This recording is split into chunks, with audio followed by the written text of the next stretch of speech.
আজকের এই রেসিপিটি একবার খেলে বারবার খেতে ইচ্ছে করবে, বিশেষ করে গরম ভাতের সাথে। তো এইটা লাউ শাক দিয়ে ওই যে মাটির নিচের আলু যেটা থাকে, যেটাকে বলে পুরো আলু, তো সেইটা দিয়ে আজকে আমি বানিয়ে দেখাবো সুন্দর করে শাক রান্না।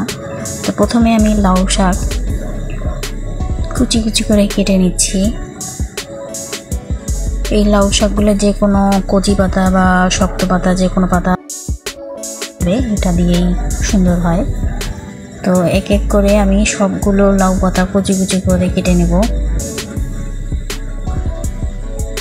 খুবই অল্প কিছু সামান্য জিনিস দিয়ে তৈরি করলে অনেক ভালো লাগে এটা খেতে।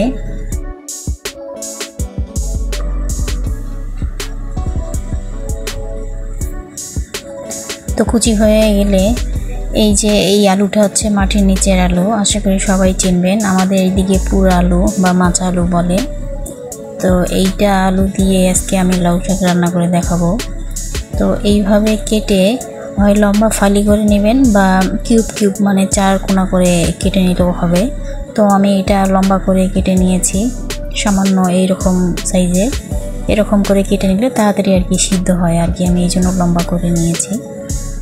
তো এইরকম করে আলুগুলো সবগুলো ছিলিয়ে নিয়ে কেটে, আর এইটা কিভাবে আমি ধুয়েছি, এটার একটা আঠালো ভাব থাকে এবং পিচ্ছিল টাইপের থাকে, যার জন্য আর কি অনেকে এটা খেতে চায় না, বুকের শ্বাসকষ্ট বাড়ে। তো এরকম আমি প্রথমে সাদা পানিতে এইভাবে ধুয়ে নিয়ে পানি ঝরিয়ে এরপর 1 চামচ লবণ দিলাম। লবণ দিয়ে এইটা মাছ যেভাবে আর কি ধোয় এভাবে আলতো হাতে এভাবে কচলাতে হবে। তো এইভাবে করতে করতে আপনারা দেখলে বুঝতে পারবেন এর উপরে যে পিচ্ছিল ভাবটা এটা সম্পূর্ণ বের হয়ে আসবে। তো এভাবে করে নিলে আলুটা তাড়াতাড়ি সিদ্ধও হবে আর এই যে পিচ্ছিল ভাবগুলো চলে যাবে। তো ফ্রেশ পানি দিয়ে ধোয়ার পরে এই যে দেখুন কত ঝরঝরে হয়েছে, এর ভিতরে কোনো পিচ্ছিল টাইপের কোনো কিছুই নেই। এরপর একটা কড়াইতে আমি সামান্য কিছু পানি দিয়ে আলুগুলো দিয়ে নেব। আপনারা চাইলে এর মধ্যে লবণ দিয়ে নিতে পারেন, আমি লবণ সবার লাস্টে দেব। আমি শুধু এখানে হলুদ দিলাম। হলুদ দিয়ে একটু নেড়ে চেড়ে একটু ঢেকে দিতে হবে। যখন এর মধ্যে একটু হালকা মানে সিদ্ধ হয়ে আসবে তখন এর ভিতরে আমি শুকনো মরিচ 2টা এবং কাঁচা মরিচ 4টা ব্লেন্ড করে দিয়েছি, হালকা ব্লেন্ড। তো এরকম যখন টকবগি উঠবে তখন হালকা করে আলুটা সিদ্ধ হয়ে গেছে, এই যে একদম পুরোপুরি সিদ্ধ হবে না, এতে করে অনেক মানে ভর্তা টাইপের হয়ে যাবে। তো আমি ওরকম চাচ্ছিলাম না। এরপর এর ভিতরেই আমি কুচি করা শাকগুলো দিয়ে নিলাম। কুচি করা শাকগুলো দিয়ে পানি দেওয়া যাবে না, কেননা এই শাকটার একটু পানি বের হবে। আপনারা খেয়াল করলে বুঝতে পারবেন আমি কিন্তু তরকারিতে এখনও লবণ দেইনি, লবণ আমি সবার লাস্টে দেব। তো এরকম করে নেড়ে চেড়ে ঢেকে দেব। 2-3 মিনিট পর আবার এটাকে উঠিয়ে আবার একটু নাড়বো। এই যে সিদ্ধ হয়েই গেছে সব, সবুজ রং থাকবে শাকের, একদম শাক সিদ্ধ হবে না, হালকা সবুজ রং থাকবে। তো এইরকম থাকা অবস্থা আমি এটাকে উঠিয়ে নেব। হালকা সিদ্ধ হয়েছে, আপনারা খেয়াল করলে দেখতে পারবেন।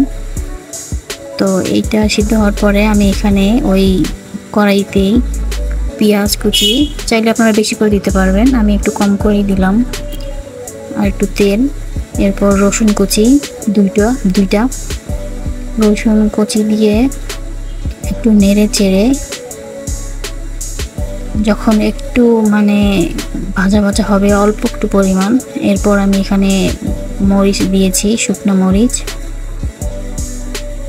মরিচ দিয়ে এরপর আমি ওই শাকটা দিয়ে তেলানি দেব। এখন আমি লবণ দেবো এর ভিতরে, এই যে শাকটা দিয়ে দিলাম।